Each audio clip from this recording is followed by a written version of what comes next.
नमः भगवते वासुदेवाय नमः। आज हम कार्तिक महात्म्य का 19वां अध्याय पढ़ेंगे। प्रभु कृपा से लिख रहा सुंदर शब्द सजाए कार्तिक मास महात्म्यों का 29वां अध्याय। राजा पृथ्वी ने कहा, हे मुनि श्रेष्ठ, आपने कलह द्वारा मुक्ति पाए जाने का वृत्तांत मुझसे कहा, जिसे मैंने ध्यान पूर्वक सुना है। हे नारद जी, ये काम उन दो नदियों के प्रभाव से हुआ था। कृपया यह मुझे बताने की कृपा कीजिए। नारद जी बोले, हे राजन, कृष्णा नदी साक्षात भगवान श्री कृष्ण महाराज का शरीर और बेणी नामक नदी भगवान शंकर का शरीर है। इन दोनों नदियों के संगम का महात्म्य श्री ब्रह्मा जी भी वर्णन करने में समर्थ नहीं है।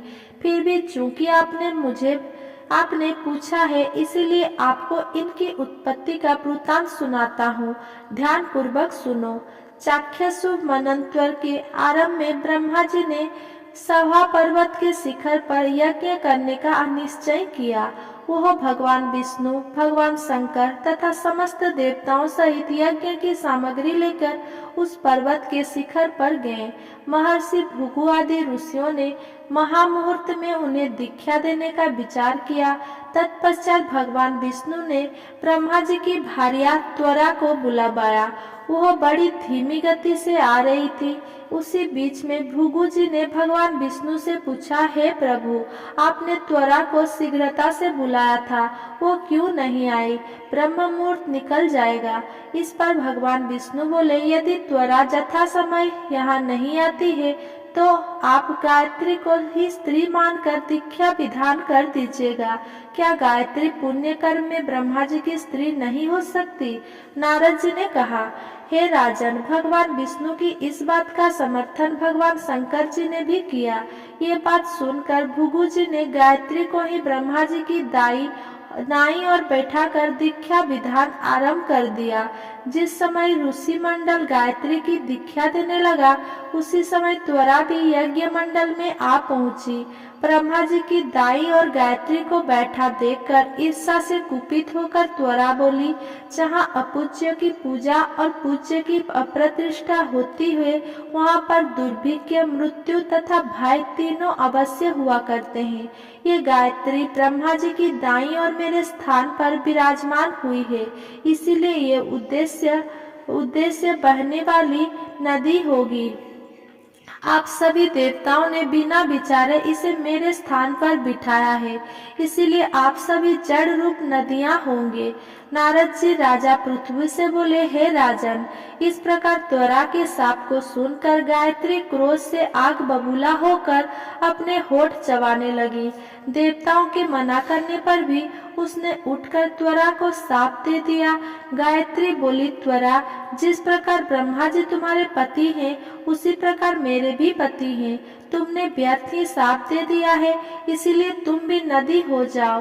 तब देवताओं में खलबली मच गई।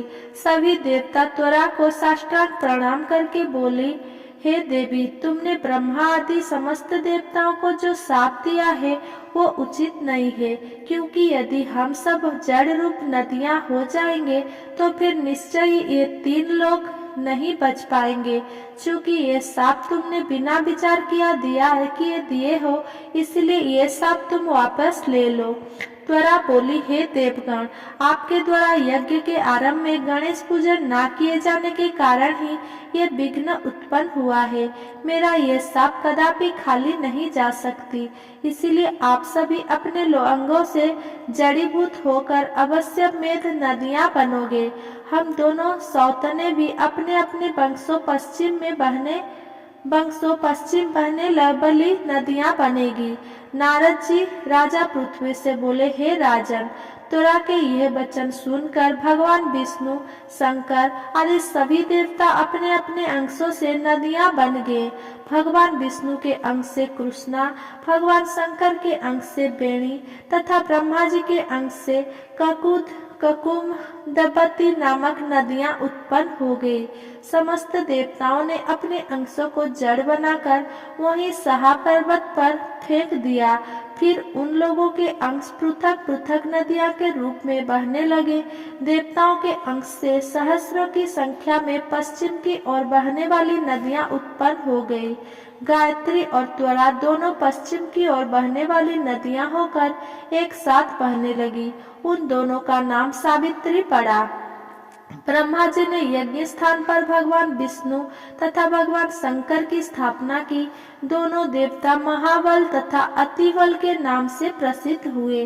हे राजन, कृष्णा और बेणी नदी की उत्पत्ति का यह वर्णन जो भी मनुष्य सुनेगा या सुनाएगा उसे नदियों के दर्शन और स्नान का फल प्राप्त होगा। अगर मेरा ये वीडियो आपको पसंद आया हो तो मेरा वीडियो को लाइक कमेंट शेयर करें और मेरा चैनल को सब्सक्राइब करें। धन्यवाद।